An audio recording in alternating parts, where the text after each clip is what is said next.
Hello folks, and welcome back to Stellaris and the Overlord expansion. It's been a little while since I last recorded. I've been away on vacation in the beautiful Canadian Atlantic provinces. Recommend going out there if you get a chance. But I'm back now, and back to recording, and so hopefully you didn't mind the short break we had.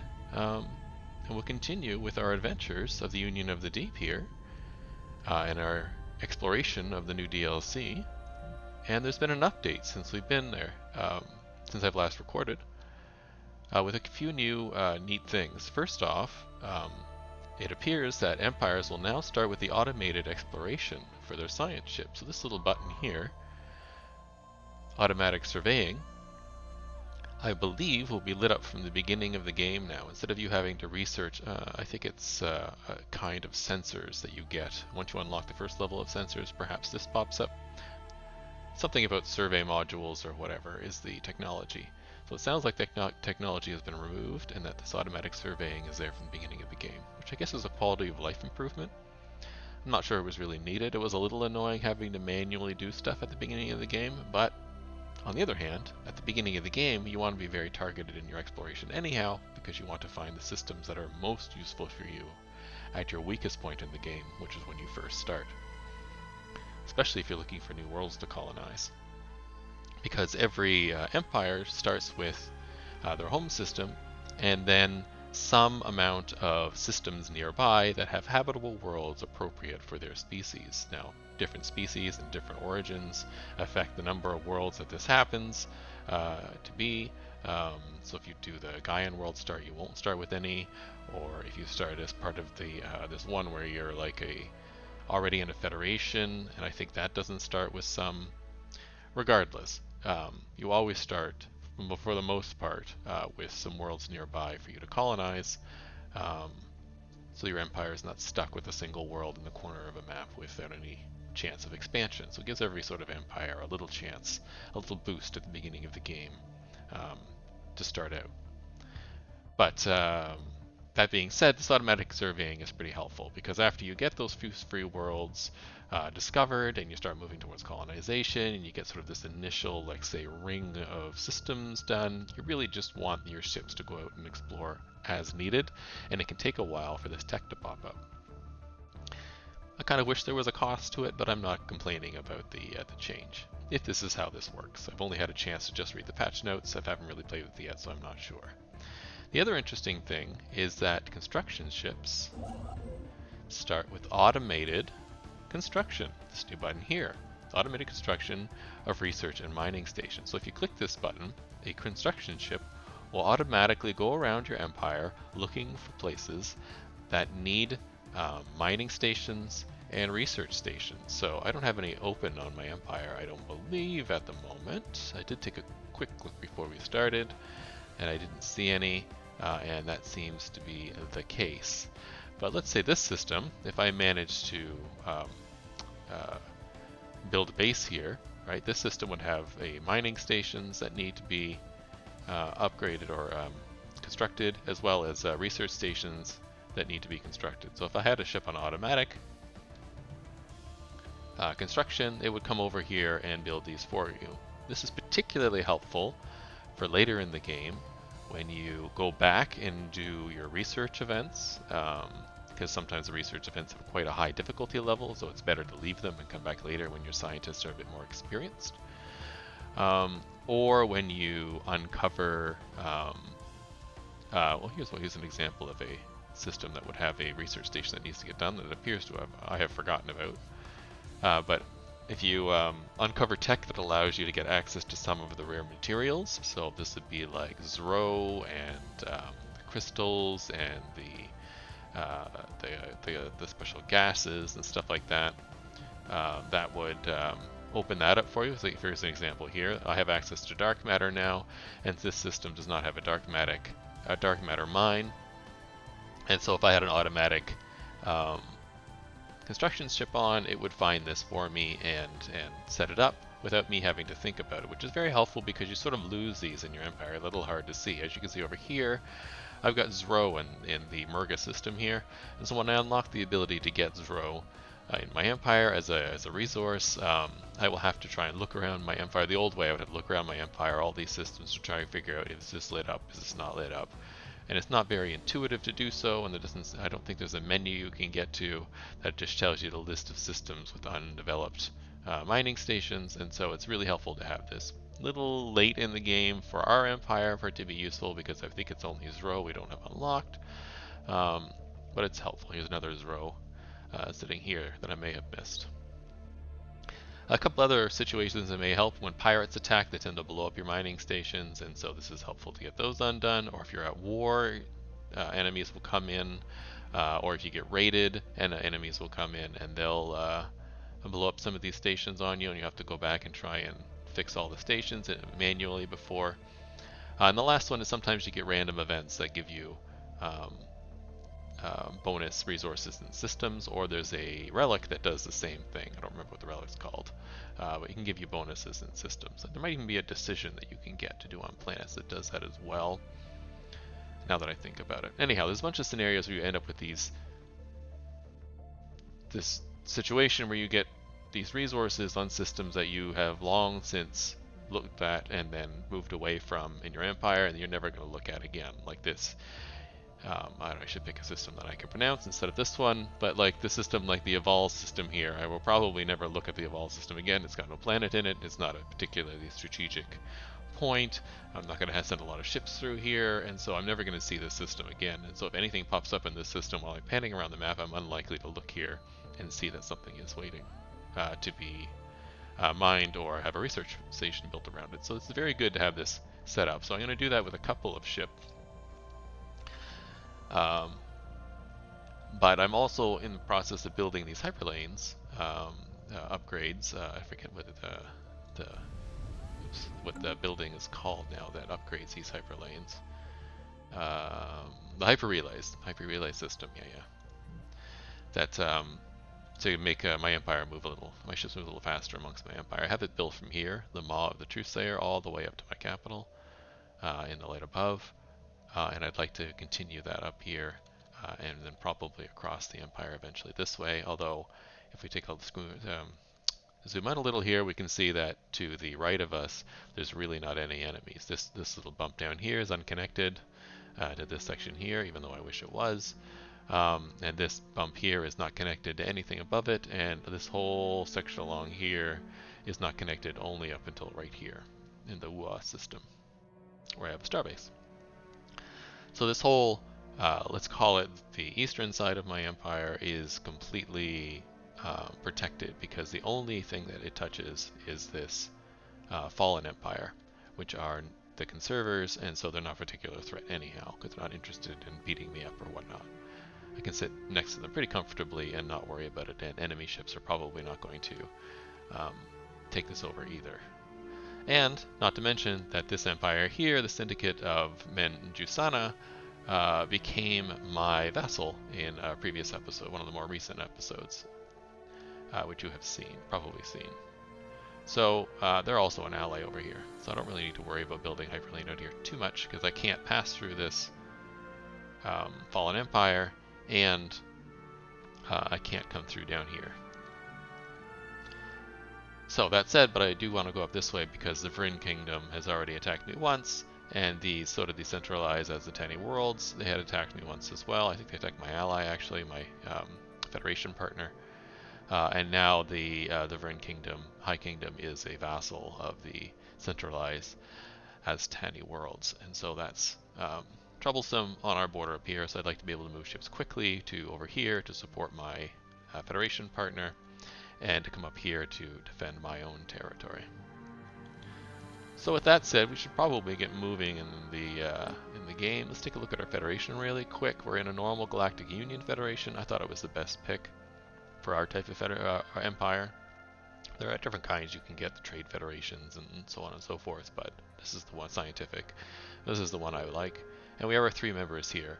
Us, the Union of the Deep, our neighbor here, the Star Concordant, and of course our vassal, the Syndicate of Menjusana. Right now we're only a level 1, which means all our members are currently getting a lesser negative malice to diverse ethics on the Empire. And what does that mean, you may ask? Well, that means these ethics here, for the cohesion of not an empire, of a federation to be good, it's best to have the same ethics for all your members and not ones that compete. And right now we do have competing ethics between materialist and spiritualist. I'm a spiritualist and they're a fanatic materialist, which means that these two oppose each other. If you look at the little star, when you create a race of all the different ethics, the ones that are opposite to each other are opposite ideologies, I guess you could call it, or ethics. And so, because of this, it's creating a little negative drain on the cohesion of our empire, our federation. But our first level of federation here limits that the impact of that negative modifier on our cohesion. This is our cohesion here. So you can see in here, negative 0.8 from ethics, and then diverse ethics, there are 2. I have 1, and so does one of my other members. Opposing ethics, there are 1, which is the spiritualist and materialist, that's giving a negative 0.5, and diverse ethics, there are 2, which means there are different ethics in the empire that are not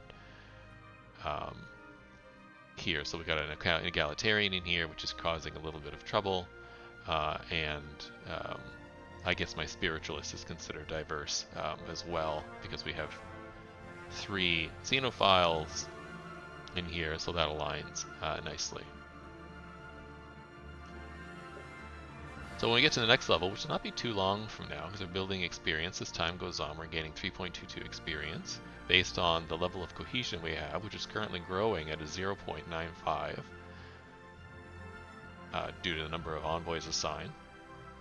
Minus the negative aspects. So we have a rotational succession type, which gives it a negative 0.5, and then the number of members we have. So the bigger your federation, the bigger the malice to cohesion, which makes sense because you don't want federations to be huge blobs of the empire and half the empire become one federation. It may work in Star Trek, but it does not make good gameplay, because then one federation will just dominate the game, and if you're not in it, you've basically lost. So this is a way to control that.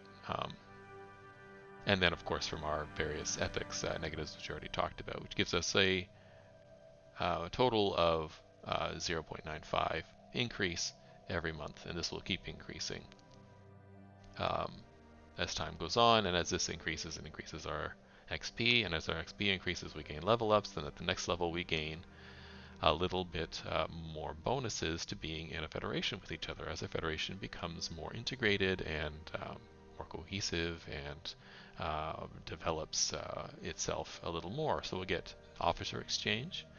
So the amount members contribute towards the Federation's naval capacity counts for 25% more. So it means our Federation's navy gets a little bit bigger, which is useful.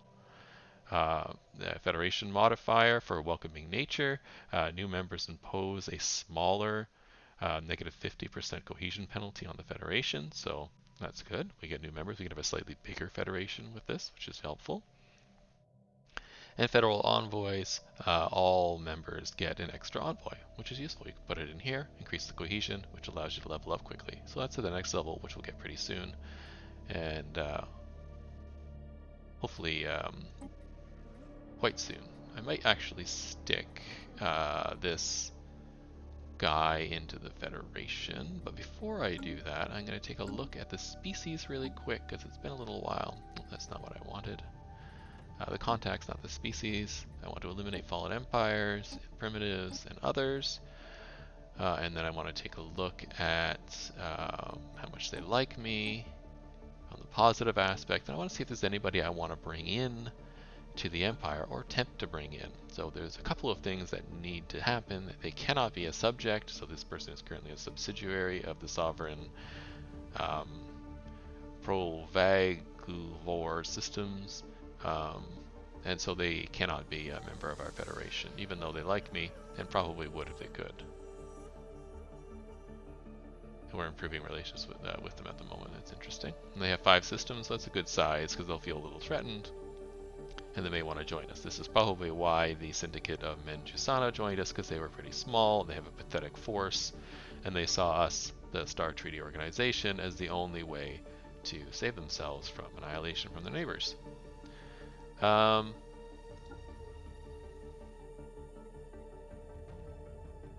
not 100% sure if, I wish that menu didn't pop up so quickly.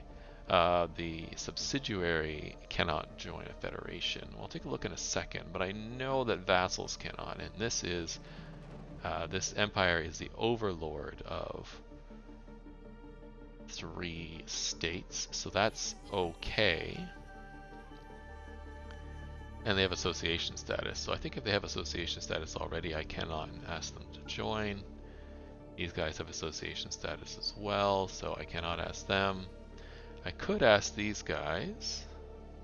The Hegemony of Savant. They have an association status with us right now. They are currently, no, there's rivaling. They're not currently at war. They do have Xenophile, but they also have Materialist, which I don't like, and they are Militarist. They might be good to join. We'll see. We'll see. These guys are already in a federation, as you can see here. These guys are in a war, so they can't join a federation.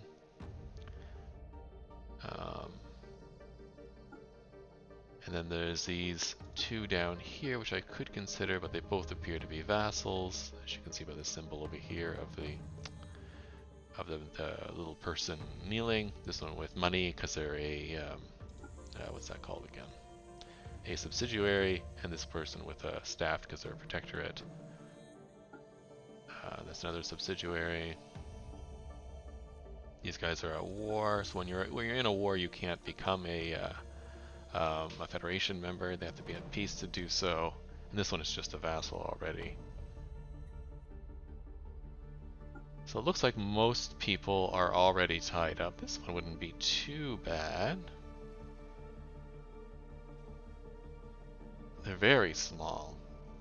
The Janolic Republic. Let's take a look at them. Would they be interested in joining our federation?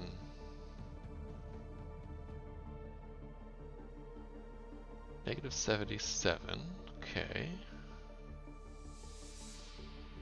Proposed subjugation. Would they be interested in that? I wonder.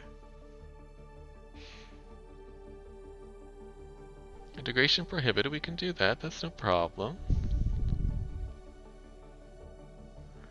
Restricted voting makes sense. This is me asking them to be my vassal, and there's a couple of things I'm asking here. So I cannot integrate them. I'm okay with that. I don't mind not integrating them.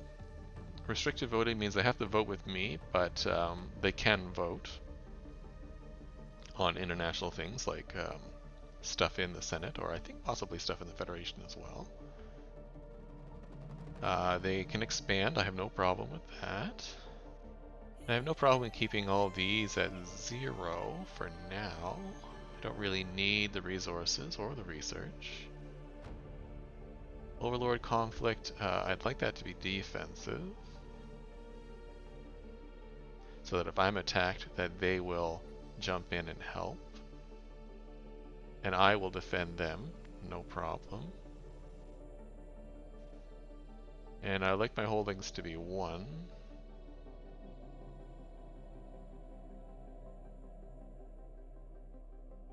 So I can build a holding on their planets. And we'll talk about holdings in a second. I did in a previous episode, but we can take a look again.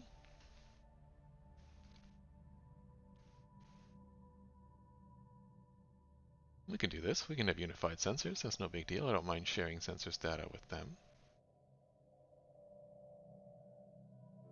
It'll give us a 0.06 loyalty increase. And loyalty with -30. And a protectorate, the subject type will have a significantly weaker technology than the Overlord. They will receive a boost to war's technology and their Overlords already possesses. A protectorate is a subject that is considerably weaker than their Overlord, reduced to the point where their vassalage is considered a boon for them. Protectorate from the dangers of greater galaxy. They can stabilize and improve their homeland as their liege looks out for them. It's the only option we have. Sure, let's do that.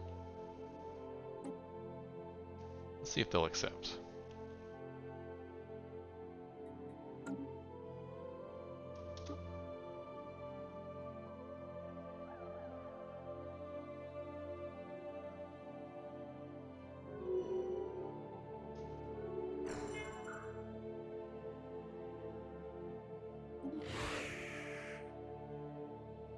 Looks like they agreed. That's wonderful. So now we have a protectorate.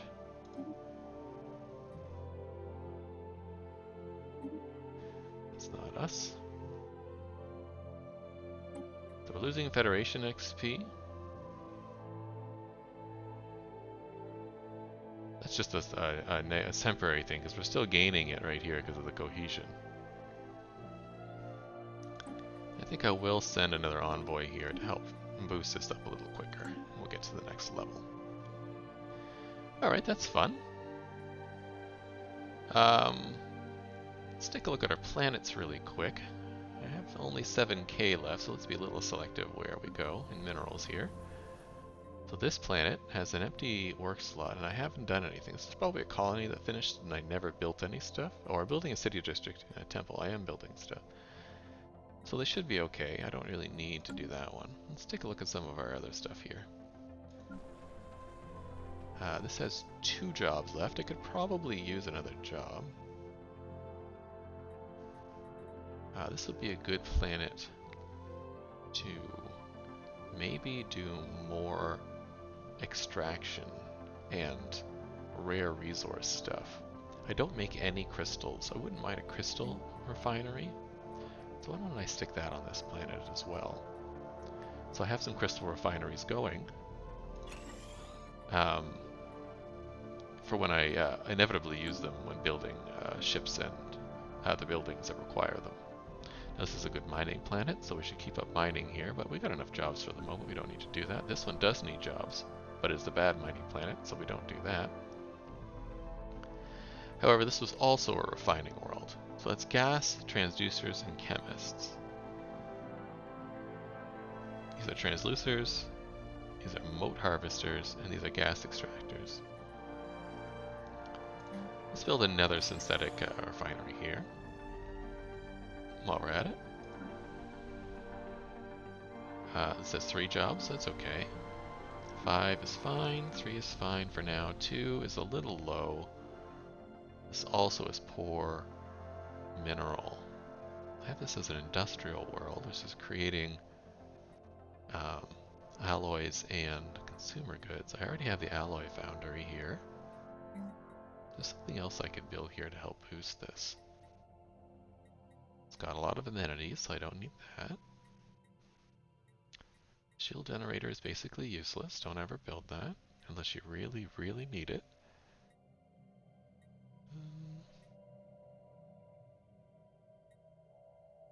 Commercial hubs are not that useful either because they create clerk jobs, which are not useful. I could build a civilian industry here. Sure, let's do that. A little extra job production here. You're already building stuff. You've got 4. You've got 3. You've got 4. You're fine. Could increase this. It's got the 2 motes in here, right?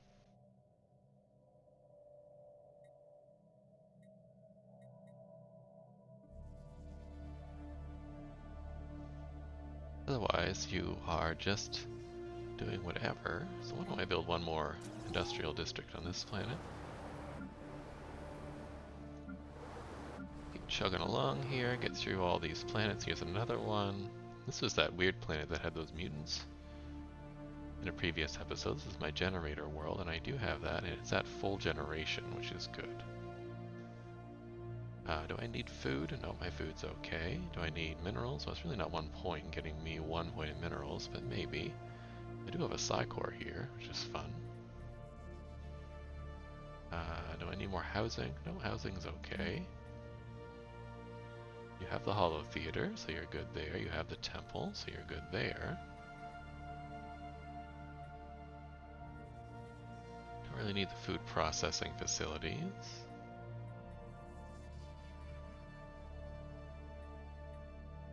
Don't need the Research Institute. Could put a research job here, that wouldn't be too bad. Kinda want to specialize those together though. I remember Stellaris kind of on the front line, so why don't I build a stronghold here? And strongholds will also provide me with naval capacity. Not that I need a ton of naval capacity, but soldier jobs give more naval capacity with the technology, or I think it's a technology.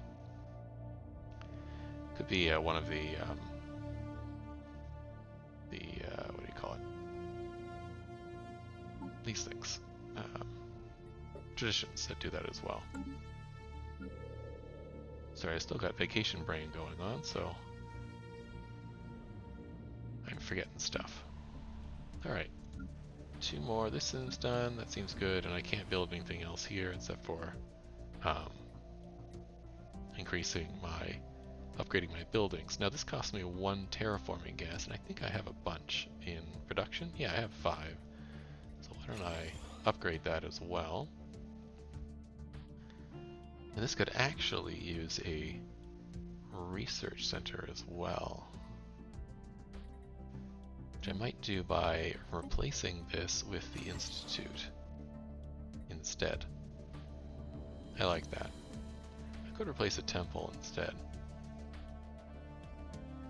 Actually, you know what? I think that's even a better idea. Why don't we replace a temple with a research institute? Then we'll really get the research going on this planet. I like that. Alright, so that covers all my sectors. I got a few more coming up, but we'll hold on. We got the holdings in Menges. Oh yeah, that reminds me, I can build holding in my other kingdom. Where were they? Should go look them up. Contacts. People who love me. I should do the Federation type here. Here they are. And where are you guys? Go to. You are right here. Yeah. That's not your world. You have a world here, I think. Hazar? No. Yes. Here we. No, it's the hyper relay. No world here. Where's your world? Are you here? That's you. Gotcha. So if I look at your world, I can build a building here. Alright, let's see what I can build. They're pretty small. Looks like they could use some jobs. They definitely need some help. Let's see what I can build here. So I build the aid agency, which gives them more amenities and gives me more, what is this stuff called again? Unity? Unity, yes. And changes their loyalty and gives aid worker jobs. Not that useful. I don't need amenities. Or they don't need amenities, and I mean more Unity is useful, but it's not that useful at this point in time. This also produces amenities for them. Transfers energy credits to the Overlord, gives me energy credits from them. I don't really want their money. I don't need those 2 ministries. I don't have the technology for these anyhow. Extraction lowers their loyalty. I don't really want to do that. They're not a Scalarium, so I can't do that. This gives me more influence, which I don't really need influence production. Assembly increases the effect of modules in the planet orbital ring. Don't need that, because they don't have an orbital ring, do they? I don't think so. No, they definitely do not. No. Okie doke. Pull that back up. Garrison lowers crime. Do they have crime problem? They do not. Satellite campus gives them tech. Gives me tech. That's probably what I'm going to choose. Yeah, that seems the best one. Let's build a satellite campus here. I don't need the influence. And so that's pretty good. And they need the tech boost. Alrighty. covers them off. We haven't really done much unpaused here, but being the first time back, it would be good. Subjugation request. Oh. They would like to become a subject as well. Union of the Deep. This is the hegemony of Savant, which is these guys. So I have these guys as my subject, and now these guys want to be my subject, and they have a couple of systems over here. And these guys are my subject, so I think I'm probably going to say sure. And the Bulwark is interesting because this one is a protectorate, and I believe these guys are a protectorate too, if I remember correctly. If I take a look at this, they are a vassal. Tell me what kind of vassal they are?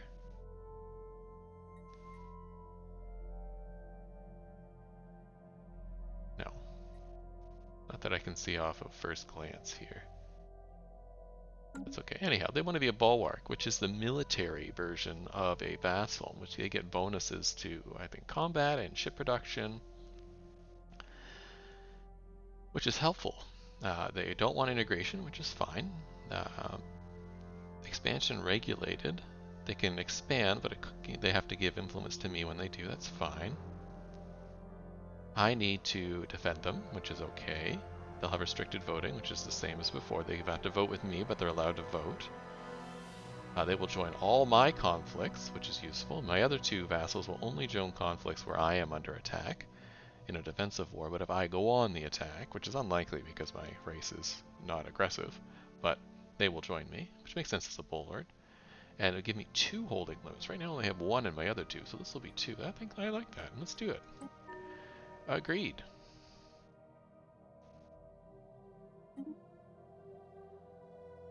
So they're converting to the Bulwark specialization. So they're over here as well. Oh, sorry, over here as well. Very nice. So let's build a couple of stuff on their planets. While we're at it, is this their capital? This is their capital. So what do we want here? They don't need that. They don't have crime. They don't need amenities. I don't want to really pull money from them. More minerals. I'd like them to be useful. Garrison. Every Overlord army on this planet gives an additional negative 10% crime and loyalty and negative happiness to a maximum of 30. I don't want happiness negative. Satellite campus seems useful, so I might do that. Allow them to upgrade. So that's 1 holding there. And if they have another planet that I like, let's take a look. Here's Savant. Up here, I think this is actually their capital, maybe. And Oros. Could build another satellite campus. Don't have a Prosperium. Wait, what's the one that gives me Bulwark? This one. Overlord, Beholders, raise the defense platform limit of the Overlord at the cost of subject alloys.